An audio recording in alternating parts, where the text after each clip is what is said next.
long have you been teaching, and what inspired you to become a teacher? All right, thank you very much. I joined the teaching profession in the year 2006 as a primary school teacher at Iwokun Pop and Paper Company in a program called Federal Teacher Scheme. Federal Teacher Scheme is just like Empowers of these days. So that is how the federal government designed Federal Teacher Scheme in those days. So what they do is that they will give you 2 years appointment where you'll be posted to a rural area and you go and teach there. Then after the 2 years, you are on your own. But so fortunate, during our own set in 2006, when it was the time for us to end the program in 2008, the then Ogun State Governor, Otunba Adewale, agreed to absorb all of us, over 1,000 of us. Then I saw an advert that happened to be for Ogun State Teaching Service Commission, which is for secondary school teacher. I applied and I was selected as one of the teachers. I was posted to the same local government, a Riverine area, Ogun Waterside. So I was posted to ASMN Comprehensive High School to start my journey as a secondary school teacher. So what really inspired me to become a teacher, I decided to become a teacher when I was in SS1, which is also referred to as grade 10. In the Western world. A scenario happened in our classroom on that day. My own class teacher then started asking all of us, what do you want to become? So when it got to my turn, I was looking at, who is this man? He's so knowledgeable to the level of giving everybody what they need to become whatever they want to become in the future. So when it got to my turn, I now asked me, Kayode, what do you want to become? I said, I want to become a teacher. He now asked me why. I said, I want to become someone like you who will become an inspiration to the younger one. So this is your position now, where you are now, where God has placed you. I'm sure a lot of young teachers and aspiring teachers will be looking up to you. They will want to be like you. I would like to be like Mr. Adewale. So what advice do you have for the young and the aspiring teachers that want to be like you? All right, thank you very much. My advice for the upcoming teacher or those that already got into the teaching profession is that firstly, you must have a career objective for yourself. Because when I got to US in 2023, immediately the very first thing they asked us is that what is your career objective? And I think people started struggling to come up with their own career objective. But I have an objective before I joined the teaching profession. Which is to contribute and be at the forefront of transforming education in Nigeria. So as a young one who is already in the profession or who is planning to join the teaching profession has gone beyond what it used to be in the past. As a teacher now, you can be here in Nigeria and be teaching students in any part of the world. So that means the first thing you need to have for yourself is that, be it teaching profession or any other profession, you need to have career objective for yourself. Why am I going into that profession? What did I stand to gain in that profession? What will be my contribution in that profession? Hope the profession will remember me when I leave the profession.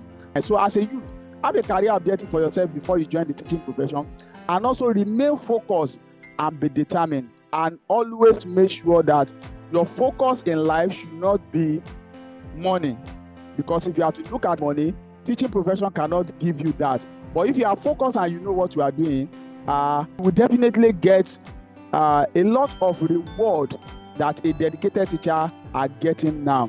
So if you eventually win the Global Teacher Prize, which is my prayer, which is my wish, what would be your first course of action, and how would you use the prize to transform education in Nigeria?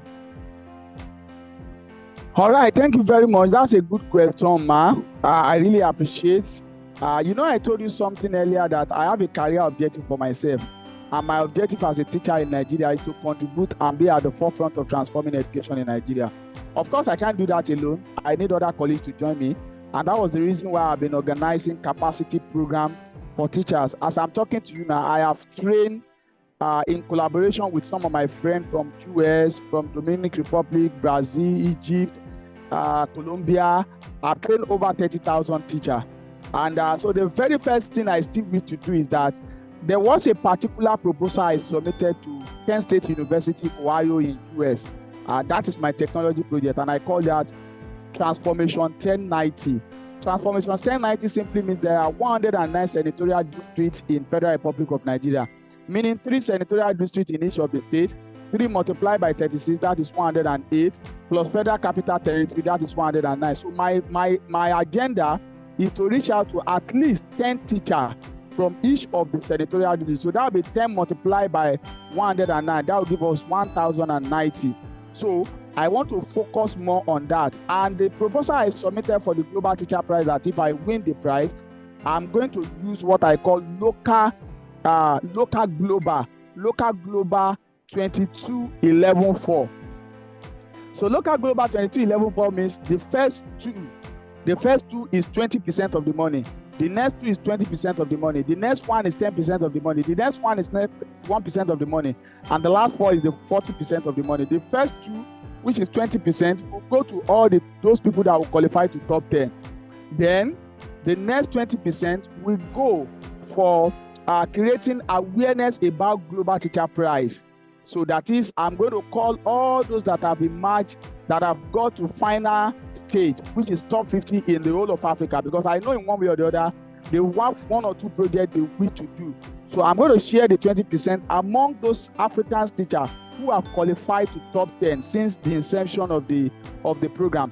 So the next 10% is that I'm going to use the 10% to organize a TV program for students from underserved community, because since this is what inspired me to join the teaching profession, I've once been under this, and this is what inspired me to become mathematics teacher. So I want to organize a program with the 10% of the money for students from underserved community. So the next 10% is that I will use the next 10% to build an innovation hub in my school, in Imaka Comprehensive High School, in the name of Vanki Foundation, and I will name it Vanki Foundation Innovation Hub. The last 40% will be for the solution that I've developed, which I call Technology Assisted Instructional Management Solution. It's a cloud-based solution that will make students to learn independently, but they will learn independently in the language of their choice.